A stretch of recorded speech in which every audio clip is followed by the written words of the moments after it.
मुझे कंफर्टेबल तो है नहीं, गर्म के भी जो हमारे जो गोल प्रोजेक्ट है तल का, तो वो भी जो ना उसके जो प्रोडक्शन है वो इफेक्ट होगा। सेकेंडरी उसका जो ट्रांसपोर्टेशन, तो लिहाजा सर ये जो चीज़ें जो ऑलरेडी हम उन्होंने हमें सीपे के शेप में दे दिया, तो दे आर ट्रीटेड अस, या हमें ये पता नहीं था, हमें आज तक क्या पता चला था, हमें इस सीपे से क्या फायदा हुआ? चले ये थोड़ा सा हाँ वरना वो फिर ये एक मौजूद लेटर ऑन पे डिस्कस कर लूंगा आपके। ठीक है लेटर ऑन से बात कर लेंगे। ठीक है जी, अब थोड़ा सा मैं देश से इसको करता हूँ क्योंकि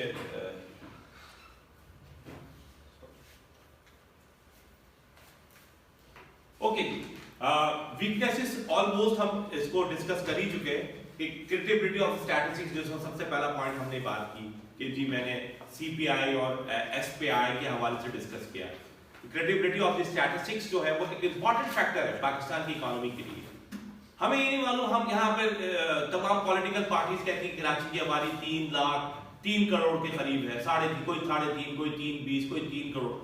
मैंने नईम जफर से पूछा, भाई आप सच सच मुझे बता दो, मैं रिपोर्ट नहीं करूंगा कि कितनी आबादी है कराची में, सही बता दो मुझे। तो नईम जफर ने मुझसे कहा कि यार अगर मैं तुमसे गलत बयानी नहीं, तो मैं नईम जफर से कोई 25 साल पुरानी ताल्लुकात है, जब वो पीएचडी कर रहे थे और हम आईबीए में थे और हम लोग के साथ, तो उससे एक दोस्ती है, तो मैंने दोस्ताना अंदाज में पूछा था, मैंने एज अ चीफ स्टैटिस्टिशियन के हवाले से नहीं पूछा था कि चीफ स्टैटिस्टिशियन ऑफ पाकिस्तान से मैं कुछ पूछ रहा हूँ। मैं कहा सर मैं आपसे पर्सनली पूछ रहा हूँ कितनी आबादी कराची की, ताकि हमें भी इत्मीनान हो जाए। कोई कुछ कहता है, कोई कहता है जमात इस्लामी कहती है 3.5 करोड़, कोई कहता है 3.20, कोई कहता है 4 करोड़, जिसकी जो मर्जी आए कह रहा होगा। आपको पता है उन्होंने कितनी कहा है? 2 करोड़ 3 लाख। लेकिन सर इसमें तो सेंसस पे तो ऑब्जेक्शंस हुए हैं। मैं 2 करोड़ 3 लाख, मैंने कहा जी 2 करोड़ 3 कह रहे हैं, अगर ये 2 करोड़ 3 लाख वो आबादी है कि जहां हमने लॉ इन्फोर्समेंट एजेंसीज के साथ, रेंजर्स के साथ और दूसरे पुलिस के साथ हमने उन एरियाज को भी कवर किया है जो कि अफगान बस्ती से रिलेटेड थे, जो सब जहां पर नो गो एरियाज थे, हमने उनको भी किया। और हमने उनको भी लिया कि जो 6 महीने से कराची के अंदर हमने उनको यहाँ का जो है वो किया। अब ये उनकी वो है, मैं इसको ना डिफेंड कर रहा हूँ उनकी बात को, लेकिन मैं बता रहा हूँ कि जो हमारे पास, अब आप जैसे आपने नफी में सर हिला दिया, आप में बहुत से लोग इससे इत्तेफाक नहीं करेंगे, शायद मैं भी इत्तेफाक ना करूं। इसलिए मैं ठीक है, ये बस निम्न भी चला था, इवन मैं डिफेंस में रहता हूँ, अब मेरे घर तक नहीं आया और ये फोर्स के साथ कैसे ऐसी एरियाज में चले गए, हाउ इज पॉसिबल, पता नहीं कितने। इसका जवाब ब्यूरो स्टैटिस्टिक्स वाले हाँ, तो इसका मतलब है कि ये जो मैंने वीकनेसेस का पहला पॉइंट दिया, क्रेडिबिलिटी ऑफ द स्टैटिस्टिक्स, से आप एग्री करते हैं कि ये इश्यूज हैं हमारे पास, ठीक है। इनफैक्ट कि हम बीइंग अ रिसर्चर, आपको पता है कि 3 या 4 चीजें होती है पाकिस्तान इकोनॉमिक सर्वे, जिससे आपकी इकोनॉमी की एक डिटेल होती है, हर सेक्टर वाइज डिटेल होती है। कभी आप इंशाल्लाह कभी आप ARC आए और मैं आपको सामने रखूँ, या आप चाहे अब तो IT का जमाना है, चाहे फाइनेंस डिवीजन finance.gov.pk फाइनेंस की जो है वेबसाइट पे जाए, लेफ्ट हैंड पे तो है, उसमें 3-14 नंबर इकोनॉमिक सर्वे का है, उसको आप डाउनलोड करें, उसकी कुछ फिगर्स उठाएं और कुछ फिगर्स उठाएं स्टेट बैंक ऑफ पाकिस्तान की एनुअल रिपोर्ट की, कुछ फिगर्स उठाएं ब्यूरो ऑफ स्टैटिस्टिक्स की, पाकिस्तान स्टैटिस्टिकल एयर होगी, तीनों मैच नहीं कर रही होंगी, एक ही फिगर तीनों मैच नहीं कर रही होंगी, तीनों गवर्नमेंट के बड़े इदारे मैच फिगर्स नहीं कर रही होंगी। हम कहाँ से उठाते हैं फिर? World development indicator, world bank का जो इंडिकेटर है जो कि हम ही प्रोवाइड करते हैं, उसको ज्यादा हम एथेंटिक समझते हैं, वहां से चीजें उठा लेते हैं। तो हमारे पास स्टैटिस्टिक डाटा का सबसे बड़ा इंपॉर्टेंट इशू है, जो हमारी इकोनॉमी का सबसे बड़ा इशू और वीकनेसेस में से ये आ जाती है। क्वालिटी ऑफ गवर्नेंस, आप सब इत्तेफाक करते हैं कि क्वालिटी ऑफ गवर्नेंस कितनी है हमारे यहाँ इदारों के अंदर, हमारे मुख्तलिफ इंस्टीट्यूशंस के अंदर, गवर्नमेंट के इदारों के अंदर, हायरार्की के अंदर, provincial government, federal government, tiers of government, local government. जब तक गवर्नेंस नहीं होगी, मैं तो कहता हूँ पाकिस्तान में कुछ भी कर लें आप, जब तक गवर्नेंस नहीं होगी आपकी चीजें ठीक नहीं होंगी, आपकी स्टैटिस्टिक, आप कुछ भी कर लें, आप IMF के साथ चले जाएं, आप ये कर लें, आप वो कर लें, मैं तो एक सवाल अमूमन जो पॉलिसी मेकर से करता हूँ बाज़ दफा कि जी ओके आपने बता दिया कि जी मैक्रो इकोनॉमिक्स इंडिकेटर ऊपर की तरफ जा रहे हैं, मैं भी आपको अच्छी अच्छी बातें बता दूंगा इंशाल्लाह कि ग्रोथ रेट बहुत ऊपर चला गया, 7% ग्रोथ है, 8% ग्रोथ है, एक्सपोर्ट इंक्रीज कर गई आपकी, आपका जो है एक्सचेंज रेट जो है वो भी आपका लेवल में आ गया, ओके किसी हद तक आपने इन्फ्लेशन को कंट्रोल कर लिया, ओके फाइन। क्या सोशल सेक्टर पे कोई फर्क पड़ा?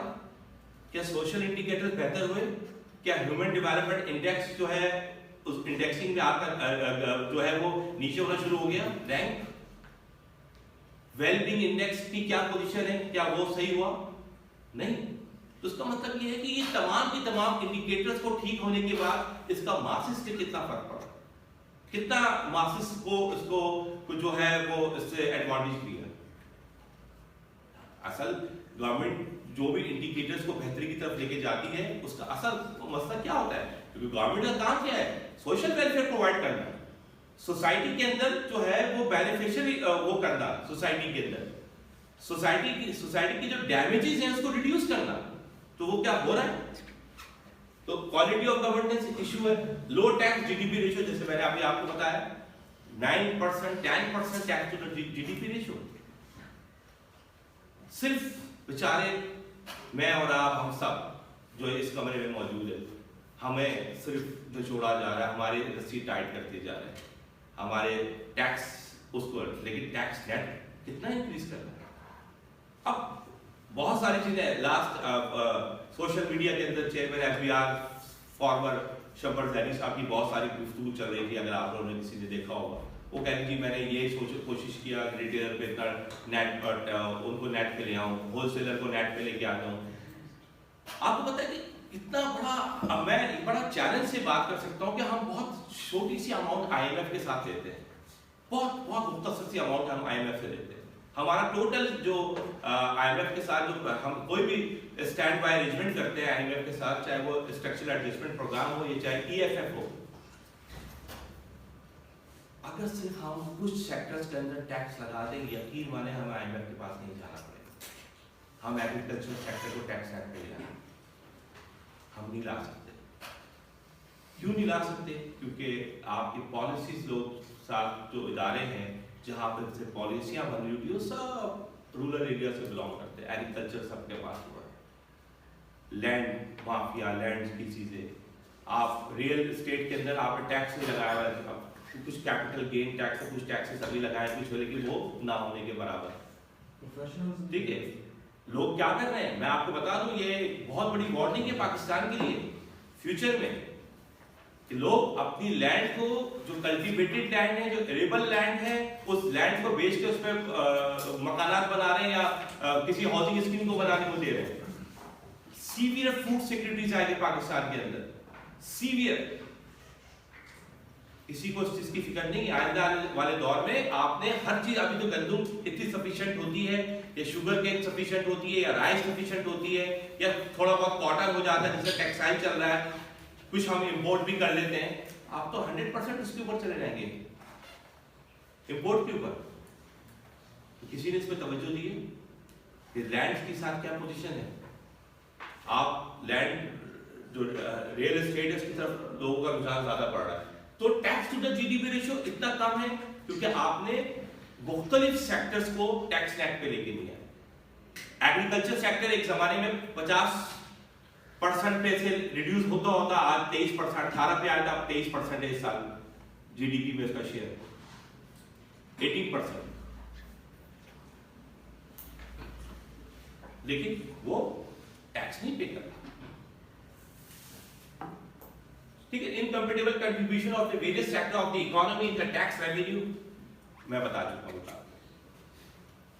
टैक्स रेवेन्यू के लिए आपने सिर्फ सर्विसेज सेक्टर को पकड़ लिया। आपने कहा कि जी ये हमारे हाथ आ गए, ये कहां भाग के जाएंगे।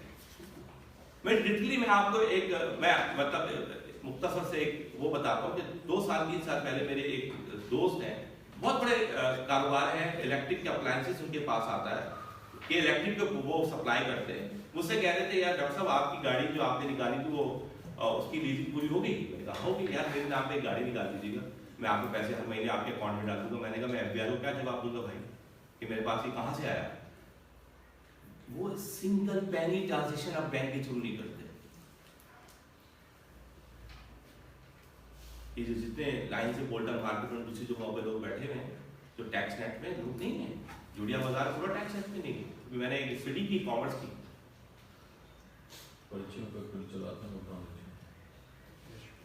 तो ये आपके कोर इश्यूज हैं, इसको एड्रेस करने की जरूरत है। ओके, हम आगे दिल्ली से बढ़ जाते हैं। Inefficiency in utilization of development expenditures. Development expenditure नजर आ रहे हैं आपको पाकिस्तान में।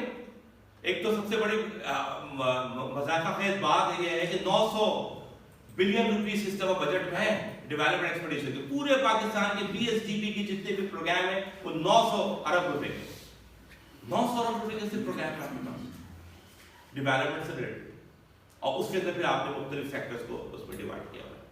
उसकी high unproductive non development expenditure, recurring expenditure को हम कहते हैं, अनप्रोडक्टिव है।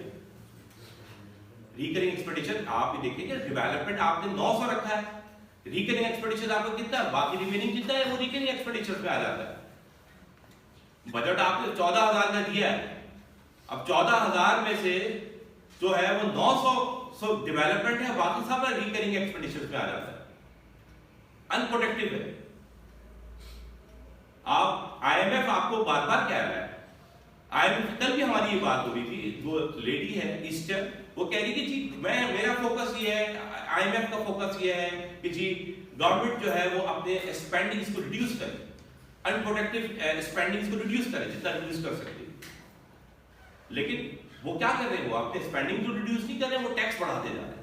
वो आईएमएफ की एक बात मान लेते, टैक्स बढ़ा देते, लेवी बढ़ा देते, जो आपके पास जो नॉन टैक्स रेवेन्यू है उसको इंक्रीज कर रहे हैं, स्टैंप ड्यूटीज लेवीज की सूरत में, दूसरी सूरत में स्मगलिंग को चले रोकें, अच्छी बात है, आपके पास तो सारे बॉर्डर्स खुले हैं।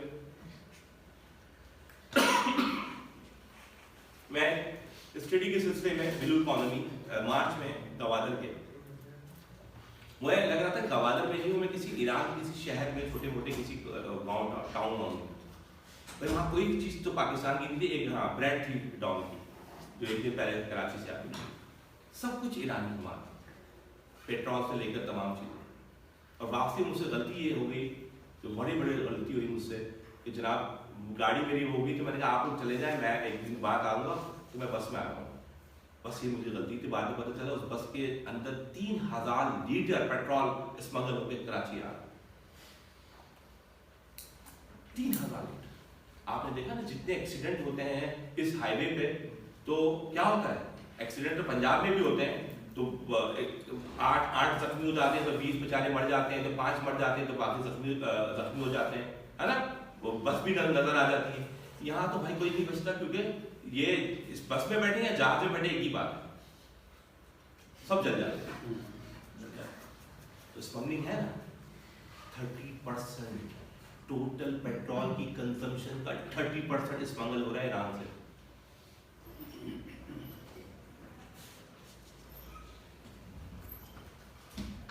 मैं बड़ा सख्त आदमी हूँ, सख्त बात करता हूँ, मैंने वहां भी नहीं छोड़ा था।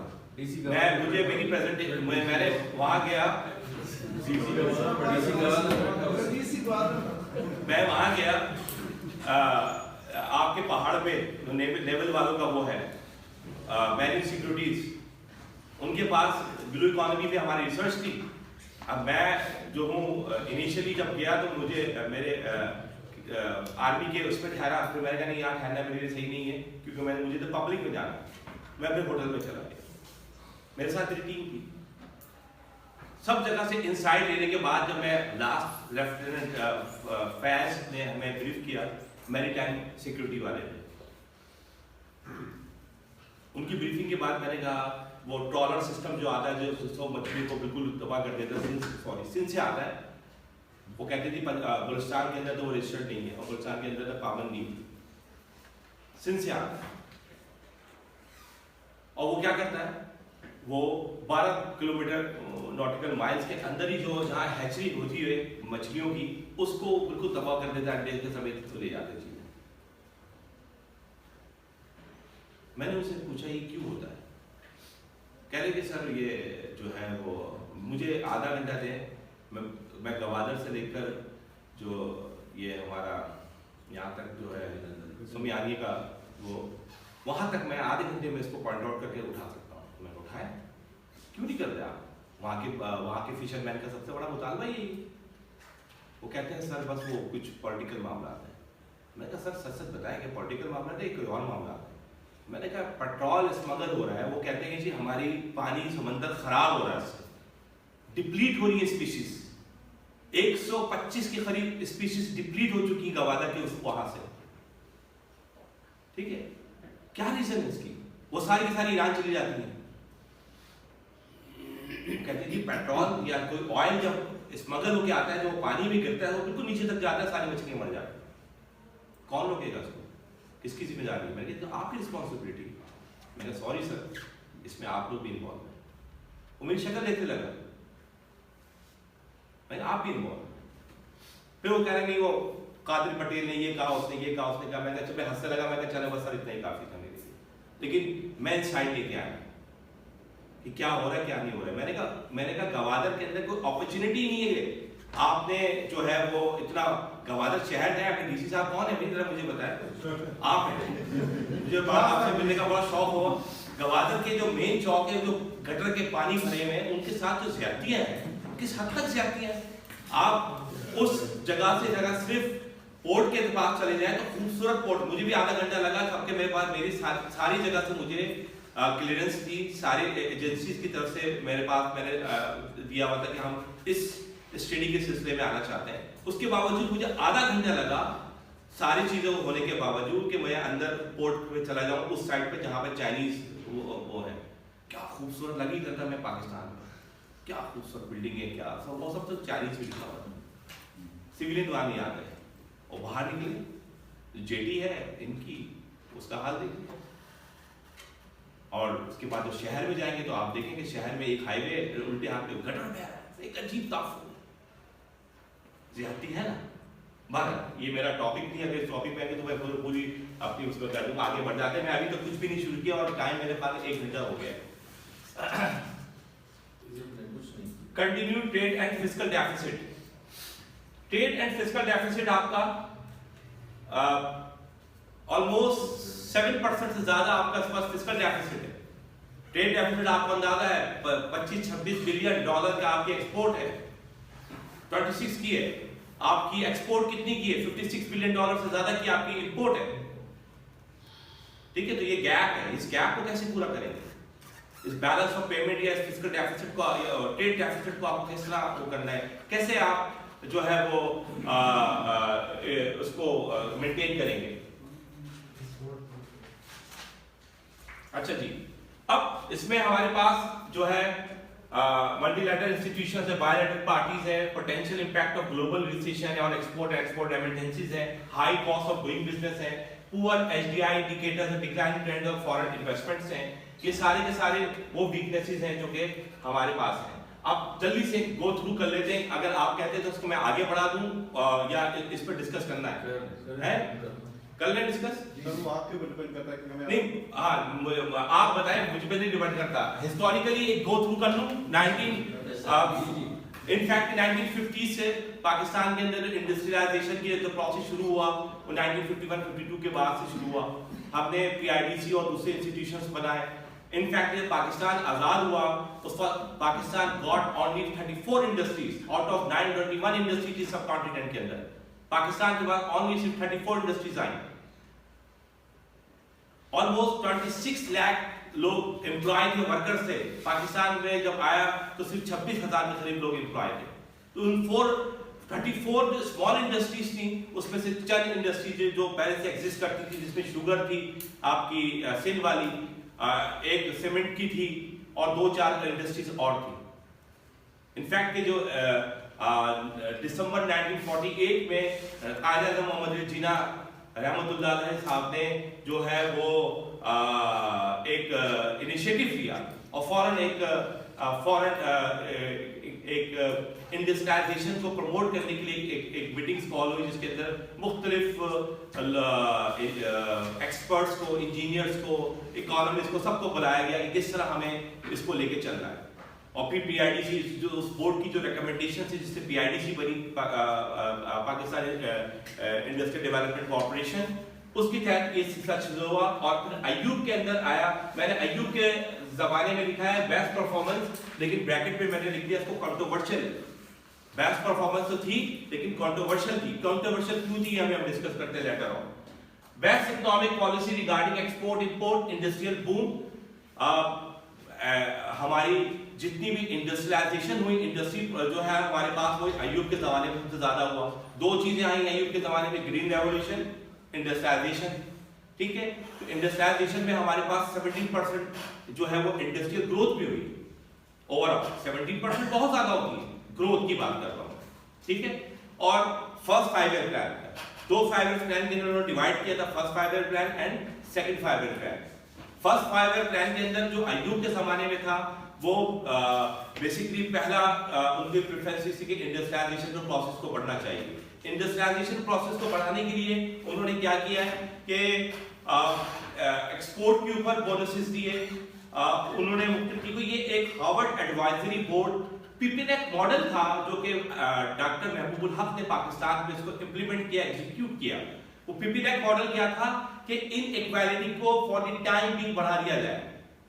जो इंडस्ट्रीज हैं, जो एंटरप्रेन्योर्स हैं, उनको ज्यादा से ज्यादा इन्वेस्टमेंट दी जाए, उनको ज्यादा से ज्यादा पैसे दिए जाए या उनको ज्यादा से इंसेंटिव दिया जाए ताकि वो इंडस्ट्रीज में पैसे लगाएं, तो उनका आउटकम ज्यादा होगा, प्रॉफिट ज्यादा होगा। जब प्रॉफिट ज्यादा होगा तो सेविंग करेंगे तो उनकी इनकम में इजाफा होगा, सेविंग करेंगे तो री इन्वेस्टमेंट करेंगे तो क्या होगा, दोबारा दूसरी इंडस्ट्रियां लगाएंगे, दूसरी इंडस्ट्री लगाएंगे तो उसका असर क्या होगा, ट्रिकल डाउन हो जाएगा।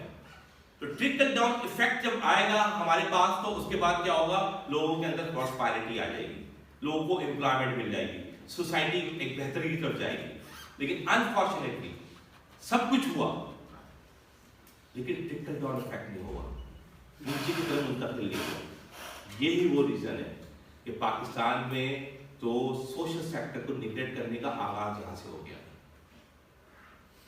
और सारी की सारी मराहत तो मिल गई थी सबको।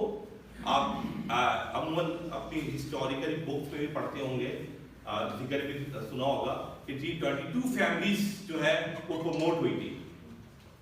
वो आज तक वही एलिट 22 फैमिलीज हैं जो पाकिस्तान को चला रही है। ये उसी वक्त की है, अय्यूब के जमाने में, इसलिए इसको कंट्रोवर्शियल हम कहते हैं। ठीक है, agriculture growth second 5 year, first में जब उन्होंने मैन्युफैक्चरिंग ग्रोथ हुई, सेकंड में इन्होंने ये अंदाजा लगा लिया कि हमारी जितनी इंडस्ट्रीज हैं वो एग्रो बेस्ड इंडस्ट्रीज हैं।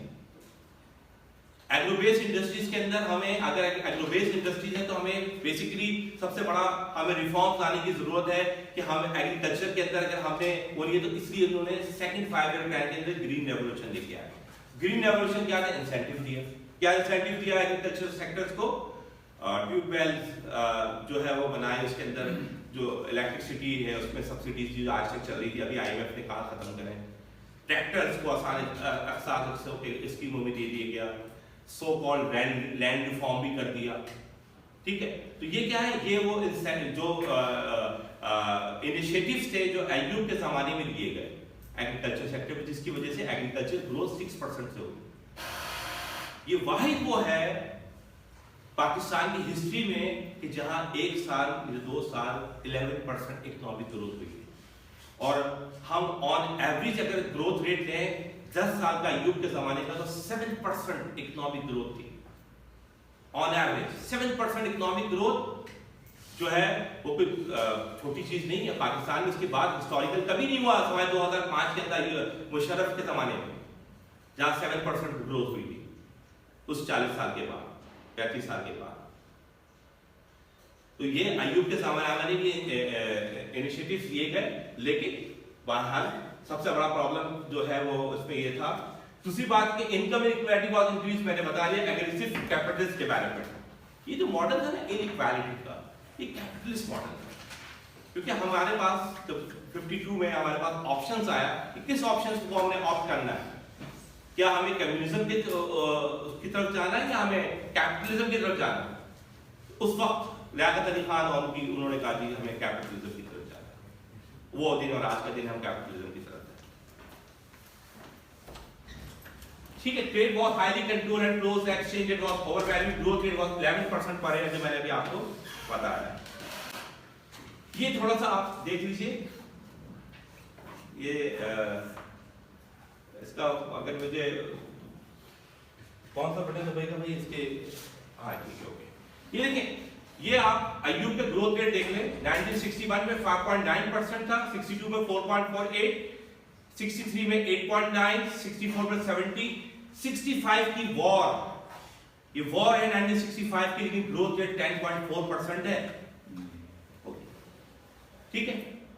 फिर 66 में 5.79, 5.77, 68 में 7.23, ये जो है वो ग्रोथ रेट है।